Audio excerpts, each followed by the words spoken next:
আসসালামু আলাইকুম সবাইকে। আমি ডাল দিয়ে কলমি শাক রান্নার জন্য ১ম এ ডালটা সুন্দর মতো ধুয়ে নিচ্ছি। মসুর ডাল দিয়ে আমি আজকে কলমি শাক রান্না করব।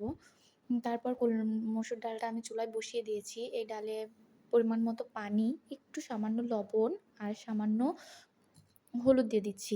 তারপরে আমি কলমি শাকটা ভালো মতো ভিজিয়ে রাখছি অল্প কিছুক্ষণের জন্য। তারপর আমি চাল ধুয়ে নিচ্ছি ভাত রান্নার জন্য। কারণ এখানে কোনো সময় কারেন্ট থাকে না। তো কারেন্ট আছে দেখে ভাবলাম ভাতটা বসিয়ে দিই এর মধ্যে। তারপর আমি শাকটা কাটবো। শাকটা কাটার জন্য শাকটা আবার ভালো মতো ধুয়ে নিচ্ছি। শাকটা ভালো মতো না ধুলে বিলের মধ্যে শাক অনেক বালি থাকে।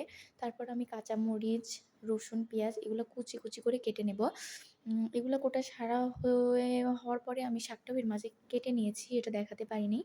তো আমার শাকটাও কটা ছাড়া, আর শাক আমার একটু বেশি হয়েছিল দেখে শাক আমি আলাদা ভাগ করে রেখে দিয়েছি। এদিকে আমার ডালটাও সেদ্ধ ডান। তারপরে কড়াইয়ে একটু পরিমাণ তেল দিয়ে তার মধ্যে রসুন, পেঁয়াজ, মরিচগুলা দিয়ে নেড়ে নেব। অল্প তেল দিয়েছি কারণ ২ বার আমি পরে বাগার দেবো আবার তেলে। তারপরে এটাতে সামান্য লবণ, স্বাদ অনুযায়ী আর অল্প একটু হলুদ দেবো। কারণ শাকে বেশি হলুদ ভালো লাগে না। শাকে হলুদ ব্যবহারই করতে হয় না। তারপরে যেখানে আমি এখানে যেহেতু আমি ডালটা ব্যবহার করতেছি সেজন্য হলুদ দিচ্ছি, নয়তো কালারটা আসবে না। তারপর এই তো মরিচটা ভালোভাবে কষানোর পরে আমি এটার ভিতর ডাল ব্যবহার করছি। ডালের মধ্যে দিয়ে দেবো আ শাক। শাক আর ডাল একটু ভালোভাবে নেড়ে মিশিয়ে নেব। যাতে শাক ডালটা খুব ভালো মতো কম্বিনেশন হয়ে যায়। এই তো মিশানোর পরে এটা আমি কিছুক্ষণের জন্য ঢেকে রাখবো। এটাতে আমি এক্সট্রা কোনো পানি ব্যবহার করব না। কারণ শাক থেকে পানি বের হবে। যেহেতু ডাল আছে তারপরেও শাক থেকে পানি বের হবে। এই তো কিছুক্ষণ পরে ঢাকনাটা খোলার পরে দেখেন কি সুন্দর একটা কালার আসছে। এটা পুরা শাকের পানি বের হইছে। আমি এক্সট্রা কোনো পানি ব্যবহার করিনি।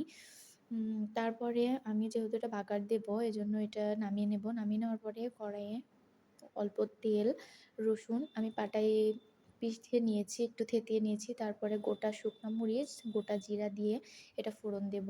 যেহেতু এখানে বেশি মরিচ দিয়েছি সেজন্য আমি কয়েকটা তুলে নিলাম। হ্যাঁ, এরপরে এটার ভেতরে আমি শাকটা ঢেলে দিচ্ছি। এই তো দেখেন শাকটার কি সুন্দর একটা কালার আসছে। আসলে শাকটা খেতে অনেক বেশি টেস্টি হয়েছিল। আমি ফার্স্ট টাইম কলমি শাক দিয়ে ডাল দিয়ে রান্না করছি। আমি সবসময় ভাজা খাওয়া হয় শাক, কলমি শাক ভাজি। কিন্তু এটা কখনো খাই নাই। কি সুন্দর একটা টেস্ট। আসলে অনেক সুন্দর হয়েছিল খেতে। এটা খাওয়ার সময় আমি ভাবছি এটা আগে কেন রান্না করে খাইনি। অনেক সুন্দর স্বাদ হয়েছিল কলমি শাক দিয়ে ডালের রেসিপিটা। আপনারা ট্রাই করে দেখবেন কেমন লাগে। অবশ্যই জানাবেন কমেন্টে।